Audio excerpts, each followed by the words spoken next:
Okay, very good morning to you. Welcome everyone to our Master's presentation on our program's Latin American Studies. My name is Professor Edmund Aman, and I'm Professor of Brazilian Studies here at Leiden University. And I'm Marit, I'm the first year master student. My interest research-wise centre on economic development, foreign direct investment, innovation and competitiveness, and especially Brazil. And I'm interested in other countries in the region as well, including Argentina, Mexico and Chile. I've travelled widely around the region, and I speak Portuguese and Spanish too. What I want to do today is just to talk you through the programme, show you what we have to offer, and really to give you a sense of why, A, this is a fantastic region to study, and B, why our master's programme in particular equips you very well to do so. And my colleague Marit will follow up with a few remarks of her own about the student experience on the programme, and then of course there'll be plenty of opportunity for questions and answers. Well, the first thing to mention, of course, is that Latin America is quite an extraordinary region. It's one of the world's most populous and diverse continents. Really an extraordinary place to travel to study, and to spend any amount of time. But it's not without its problems, as no doubt we all know. Great affluence, wealth and success sit alongside poverty, inequality, violence.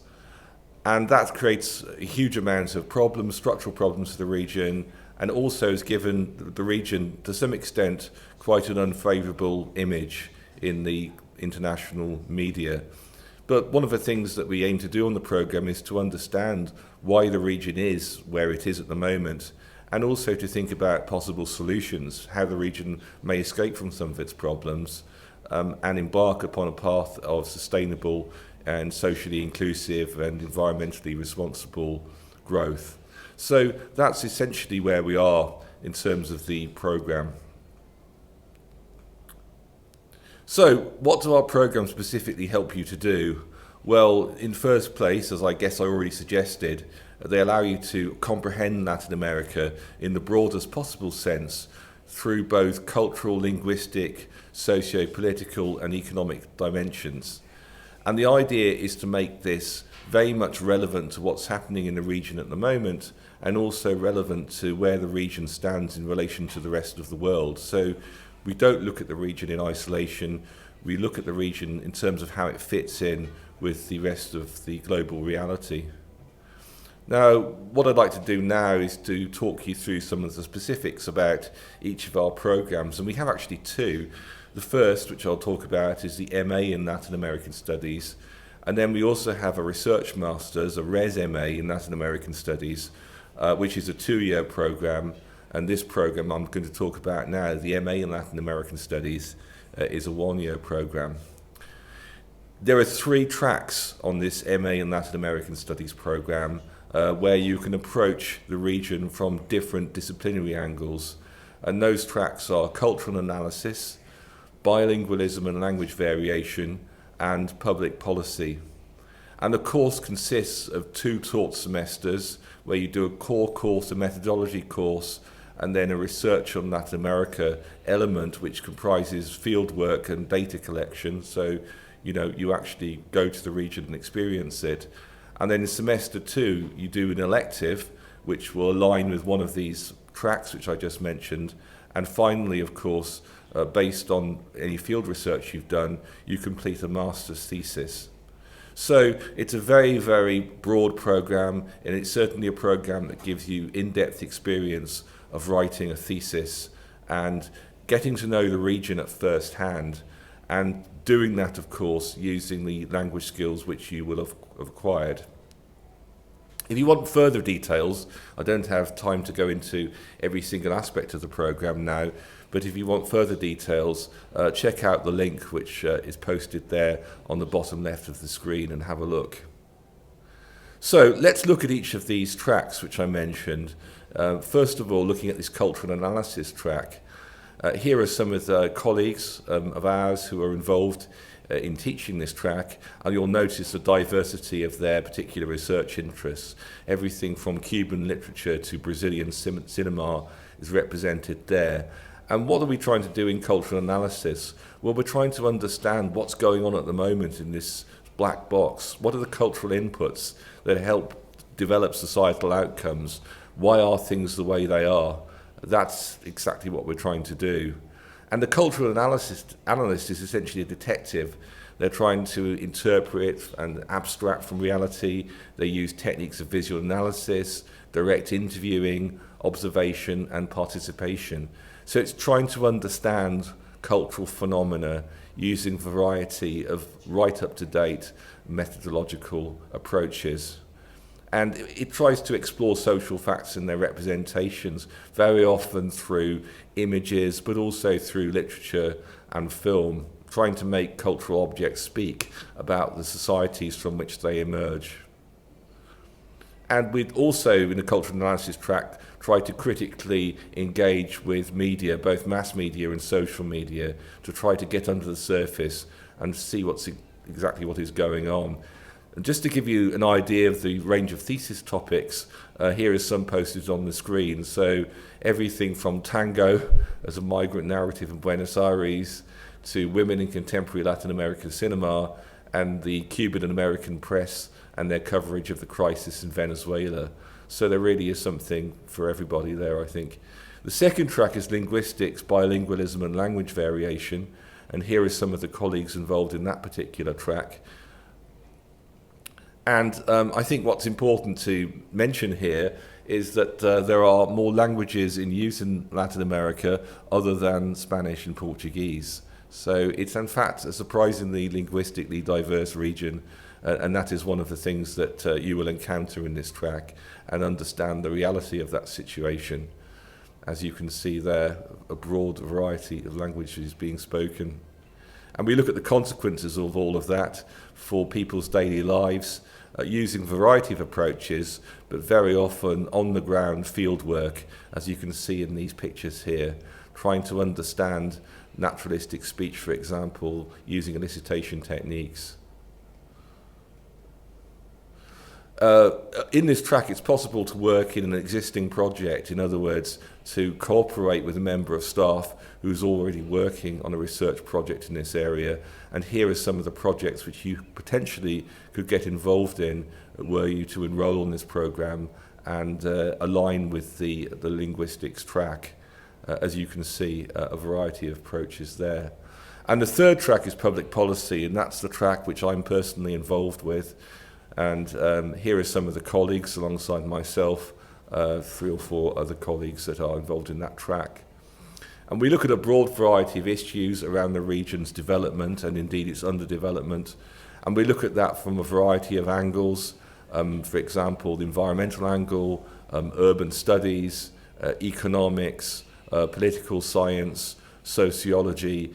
And we're trying to understand important developments in the region, such as political change, such as why was there a period of military rule in certain countries, why is there civil unrest in certain countries, and what are the ways forward here. So an extremely broad track which helps you to understand the region in the widest possible sense. Just to give you some idea of some of the theses which have emerged from this track, have a look at the following. Everything from football in Argentina to energy policy in Ecuador and social development projects.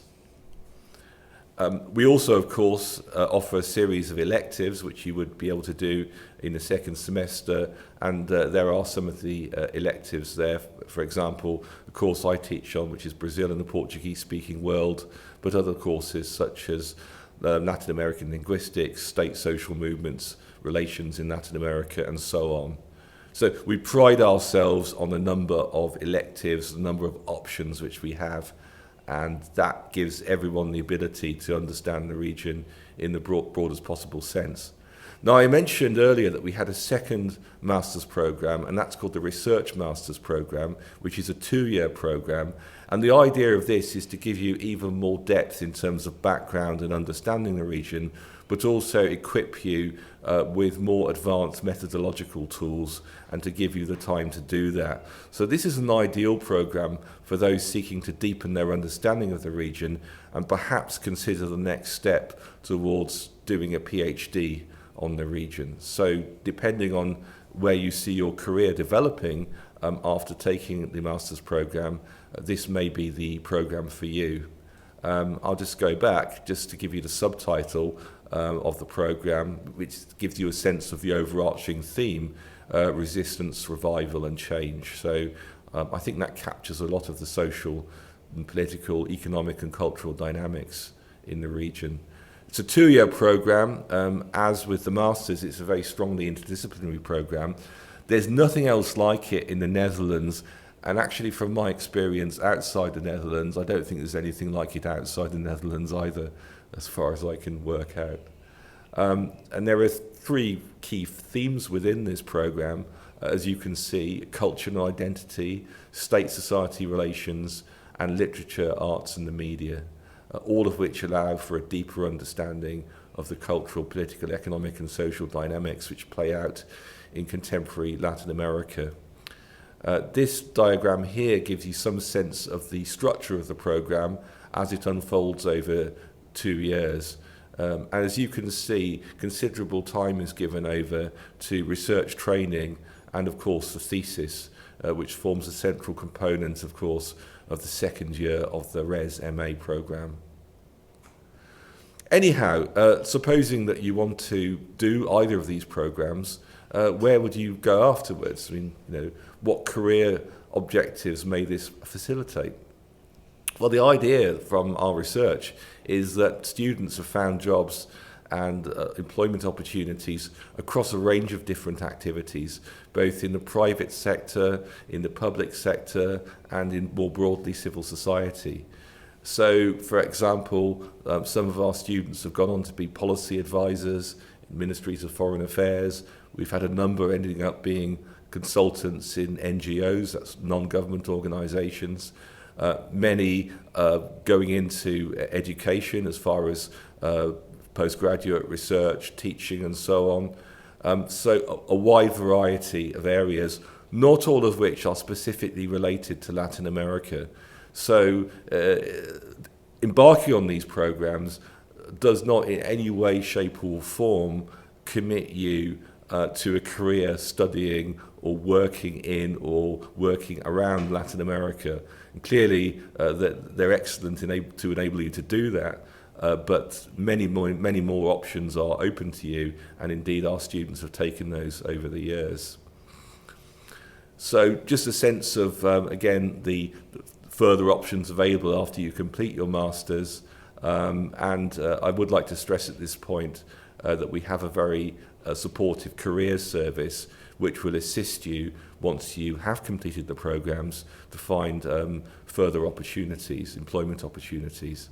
And again, here are further examples of where our students have ended up following completion of their master's degrees. As you can see, very specific examples there. And in terms of postgraduate research, we've even had one student go on to do a PhD at Princeton University, which is really quite an accomplishment. Anyhow, you've probably heard enough from me now, and I'd like to hand over to Marit, who's standing next to me patiently, who will give you some perspective on her own experiences and talk a little bit more perhaps about the details of the program. So over to you, Marit. Yes, thank you, and hi there. I am Marit. I'm in the first year of the Research MA, and I focus mostly on Brazilian arts, literature, and film, for now at least. I chose this particular program, well, first of all, because I also did the Bachelor in Latin American Studies, and because I loved every minute of it, I had to continue doing this in the Masters as well. And it's such a unique study program that you get to study the region, which is a very complex, diverse, and interesting region from so many different perspectives within this program, which also at the end will make you an expert about this region, which is very cool, I think. What I also love about the program is that it's a very small scale program, which means there's a lot of contact between professors and students, but also between the students during lectures and outside of that, because it really creates a sense of community within the program and also with the other programs. So I'm in the research MA, but I also have contact with the people from the other MA and the bachelor, because there's a lot of organized events for all, and it's again a small scale program, so you'll meet your professors there, you'll meet the other students there, and you all share the same interests and love for the same region, so we have always something to talk about. And I also love the language use within the program, so most of my courses by now are taught in Spanish, which helps to learn the language even better, but also you learn how to use your language in an academic context and how to explain your thoughts and perspectives on a topic during a lecture in your language. And I think it's a program that's available for any interest within the region. There are so many disciplines to choose from, so many electives to choose from. I think there's something for everyone there. And that's also very visible during the joint courses of the Research MA. There's people there that are more focused on political science or more focused on arts and literature. And that makes the discussions during class also very interesting, because everybody brings their own perspective to the discussion, which is really interesting. And I specifically chose for the Research MA because it will give you more time to deepen your knowledge on the region. And I felt like I needed that. I wanted that year full of courses before starting on a thesis to explore more what my interests are within the region and to learn more about it. And I also love the focus on investigation and research, because during the bachelor I found out I actually liked doing research when I was writing my thesis. So for me that made the choice to do the Research MA very easy, and I wanted to focus more on that research aspect. And again, the interdisciplinary part of the program is very interesting, because you don't have to stay within your own area of interest all the time. You can step outside of it for a bit in the joint courses. You can really try to look at it from a perspective from another discipline, and that helps you understand the region even better.